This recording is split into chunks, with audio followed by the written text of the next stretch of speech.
नमस्कार। आज की कहानी है शनिदेव की कथा।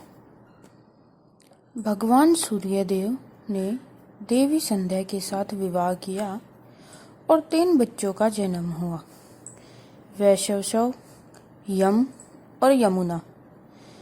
हालांकि संध्या सूर्य के लिए एक पवित्र पत्नी थी, लेकिन वह सूर्य की चमकदार प्रतिभा और गर्मी को सहन नहीं कर सकी।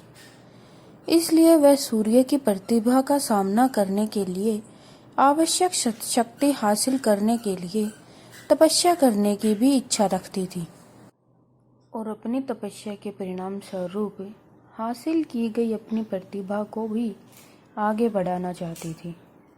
संध्या ने एक औरत को बनाया और उसका नाम छाया रखा और कहा कि वह सूर्य की पत्नी के रूप में अपनी भूमिका का प्रतिनिधित्व करे और तीनों बच्चों की देखभाल भी करे।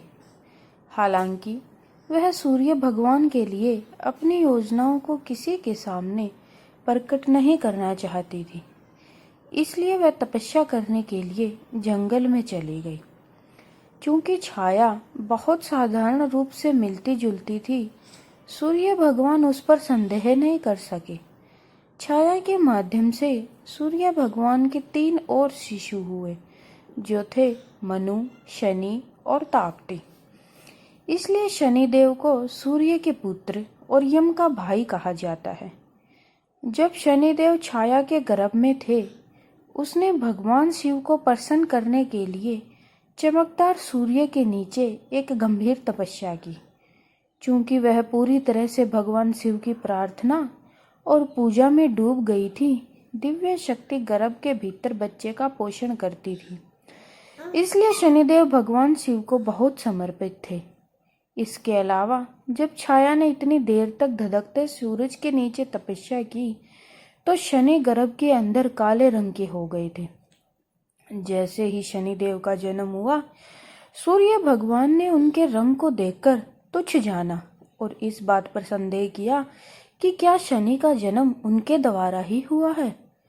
नाराज हुए शनिदेव ने जब अपने पिता पर नाराज नजर डाली, तो शनिदेव की शक्ति के कारण सूर्य भी काले रंग में झुलस गए थे। बाद में सूर्य ने अपनी गलती के लिए पश्चाताप किया और भगवान शिव की पूजा की, जिन्होंने उन्हें बताया कि क्यों शनिदेव इतने काले हैं।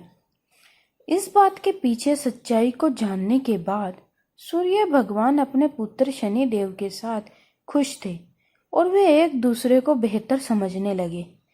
शनिदेव भगवान शिव के एक प्रेरक शिष्य बन गए और सभी ज्ञान उनसे सीख गए। शिव शनिदेव की भक्ति और ईमानदारी से बहुत प्रसन्न थे, इसलिए उन्होंने उन्हें पृथ्वी पर पैदा हुए जीवन पर महत्वपूर्ण ग्रह का स्थान दिया। उन्हें लोगों द्वारा किए गए कर्मों के प्रभाव को वितरित करने की जिम्मेदारी दी गई। शनिदेव बेहद उदार भगवान हैं। हालांकि कई लोग उन्हें क्रूर रूप में देखते हैं।